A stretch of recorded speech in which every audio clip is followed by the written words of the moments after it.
మధ్య ఎవరు విభేదాలు సృష్టించొద్దు. మా మధ్య విభేదాలు సృష్టించి మీరు లాభం పొందుదాం అనుకున్న ప్రజలు అనేది పిచ్చోళ్ళు కాదండి, అలా చూస్తూ ఎవరు నిల్చోరు.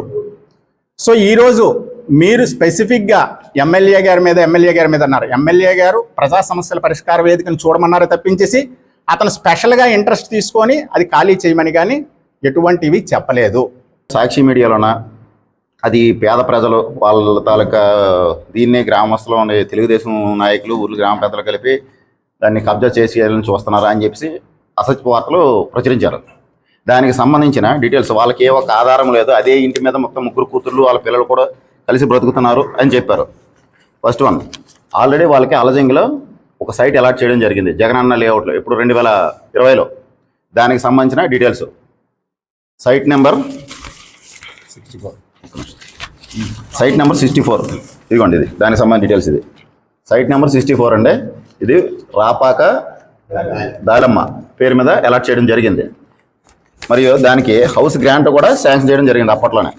కానీ వాళ్ళు ఈ జాగా విలువ ఎక్కువ అని చెప్పేసి ఇక్కడి నుంచి కదలకుండా ఉండడం కోసం అది దాన్ని అలాగే ఉంచారు తప్ప దాన్ని వేరే వాళ్ళకి అమ్ముకోవడం చూస్తున్నారు తప్ప దాంట్లో ఇంతవరకు కూడా ఎటువంటి కన్స్ట్రక్షన్ కూడా జరపలేదు. ఒకటి. రెండోది, మా గ్రామానికి చెందిన వాళ్ళ పెద్ద అమ్మాయిని మా గ్రామంలో ఇచ్చారు.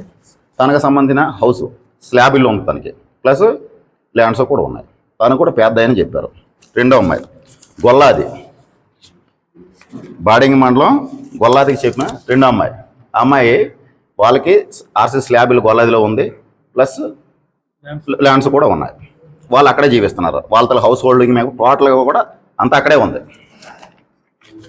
మూడో అమ్మాయి మక్కువ మండలం, మక్కువలో నివసిస్తుంది. వాళ్ళకి కూడా స్లాబ్ ఇల్లు ఉన్నాయి, భూములు అన్నీ ఉన్నాయి. అన్నీ కూడా మేము మాటలతో చెప్పలేదు, విత్ ప్రూఫ్తో చూపిస్తున్నామండి. వాళ్ళు ఇక్కడ లేరు. హౌస్ హోల్డింగ్ మ్యాప్ అంతా టోటల్గా అక్కడే నడుస్తుంది. కానీ కేవలంగా ఈ ఒక్క ఇంటిని కబ్జా చేయడం అనే ఉద్దేశంతోనే వాళ్ళు వచ్చి ఇక్కడ హడావిడి చేస్తున్నారు తప్ప అంతకుమించి ఏం లేదు. రెండోది, ఇది గ్రామంలోన పెద్దలు పంచాయతీ బోర్డు తీర్మానం చేసి తీసుకున్న నిర్ణయం తప్ప ఏ ఒక్క పార్టీకి కానీ ఎవరికి ఎటువంటి ఇక్కడ అన్ని పార్టీ వాళ్ళు ఉన్నాం.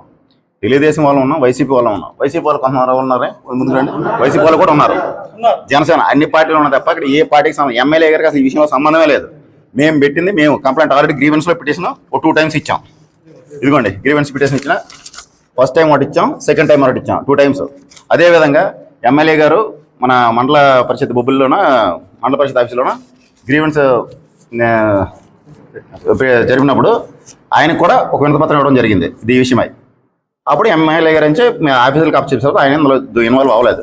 ఆ సమస్య ఆఫీసులకు అప్ చెప్పారు తప్ప ఆయనకి దీనికి ఎటువంటి సంబంధం లేదు, పార్టీలకి దీనికి ఎటువంటి సంబంధం లేదు. ఇక్కడ గ్రామస్తులందరం కలిపి ఏకమై తీసుకున్న నిర్ణయం తప్ప దీనికి ఎవరికి ఎటువంటి సంబంధం లేదు. దీన్ని కొంతమంది మా గ్రామంలో ఉండి బయటనే ఉండి కొంతమంది వ్యక్తులు దీన్ని ఏదో రాజకీయంగా లేకపోతే ఇంకో విధంగా వాడుకున్న ఆలోచనతో వాళ్ళు చేస్తున్న ఆరోపణలు తప్ప వాళ్ళ దగ్గర ఉందా ఏదైనా ఆధారం ఉంటే చూపించండి. మా దగ్గర అన్ని ప్రూఫ్స్ అన్ని డాక్యుమెంట్స్ కూడా విత్ డాక్యుమెంట్తో మేము ఉన్నాం. అక్కడ ఏ డాక్యుమెంట్ లేదు, ఏమీ లేకుండా లేని పొందంతా కూడా చేసి దాన్ని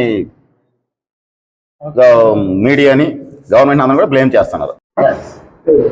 నేను మరిపు సత్యనారాయణ, వార్డు నెంబర్ని, వైసీపీ పార్టీ నెంబర్ని. అయితే ఇదేంటంటే గతం నుంచి నేను ఎరిగేసరికి రాపాకాయనికి పూజారిగా ఉండమని తాత్కాలికంగా ఇచ్చారు. అది దాన్ని ఏంటంటే వాళ్ళ పిల్లల వారికి ఉండాలనేసి వాళ్ళు ఏదో పాటు పడుతుండగానే అది తాత్కాలికంగా ఇచ్చింది. అతను చనిపోయారు. ఇప్పుడు కూడా వాళ్ళు ఏదో ఆక్రమించుకోవడానికి ఉద్దేశం మీద వాళ్ళు చేస్తున్నారు కానీ అది వాళ్ళకి పూర్తిగా ఇవ్వాల్సింది కాదు. రామనాయుడు అండి. ఈ గ్రామంలో కనీసం ఒక 5 పండుగలు చేశానండి. ఈ పూజారి చేత చనిపోండి ఆయన చాటి ఇంచుమించు 4 పండుగలు 3 పండుగల వరకు చేశాం. ఆ టైంలో ఆయనకి ఉండడానికి గృహం లేకపోతే పెద్దలల్లో కలిసి పూజారి ఎక్కడో ఉండడం ఏంటి, ఆయనకి ఏదో కొన్నాళ్ళు తలదాచుకుంటాడని ఈ పంచాయతీ జాగాలో ఈ పంచాయతీ గది ఇవ్వడం ఖాయమండి. ఇచ్చిన తర్వాత ఆయన కొన్నాళ్ళ దీనిలో ఉంటుండగా ఊరు పూజారి చేస్తుండగా కొన్ని రోజుల్లో ఆయన కాలం తీశారండి. ఆ కాలం తీసిన తర్వాత మళ్ళీ ఏం చేయాలా ఏంటి మరి పెద్దలు ఏంటి చేయాలనుకుంటే ఓ పండుగ తెచ్చామండి. ఆ పండుగ తెస్తే మరి ఇలా ఎవరు లేరు, వారసులు లేరు, ఇంకొక అతన్నేమో ఎన్నుకున్నారండి. ఎన్నుకొని అతనేమో పూజారి కొన్నారండి. ఆ టైంలో ఈవిడ నెగిసిపోమంటే నాకు ఎలాగ ఎప్పుడే నెగిసిపోతానని అతని భార్య అన్నదండి. అన్న తర్వాత ఆవిడ చనిపోయే వరకు ఉంచారండి. ఉన్న తర్వాత ఆవిడ చనిపోయిన తర్వాత ఈ కొంప వదిలేయమంటే పిల్లలేమో అడ్డుతున్నారండి. వాళ్ళేమో మాకు హక్కు ఉంది, ఈ మా తండ్రిది మా అమ్మది నాది అని హక్కు ఉందన్నారు. ఇది ఇవ్వడం కేవలంగా పంచాయతీ అండి. ఇది పంచాయతీ తాత్కాలంగా వాళ్ళకి ఏంటంటే ఉండడానికి గృహం లేక ఇచ్చారు ఆ రోజుల్లో. అదే కాదు. అవునే మీ మనలో మీరు ఎవరమ్మా ఎలా మాట్లాడేస్తారమ్మా? మీరు కూడా కొన్ని మాటలు తప్పుడు మాట్లాడుతున్నారు. వాస్తవాలు మాట్లాడండి. వాస్తవాల విషయాలు మాట్లాడి గౌరవ ఇప్పుడు ఎవరైతే స్పెషల్ ఆఫీసర్ కావని గౌరవ ఎంపీడీ గారు ఎవరైతే ఉన్నారో వాళ్ళకి దయించి పంచాయతీ డిపార్ట్మెంట్కి ఆ స్థలాన్ని అప్పగిస్తారని మిమ్మల్ని అందరినీ విన్నవించుకుంటున్నాను.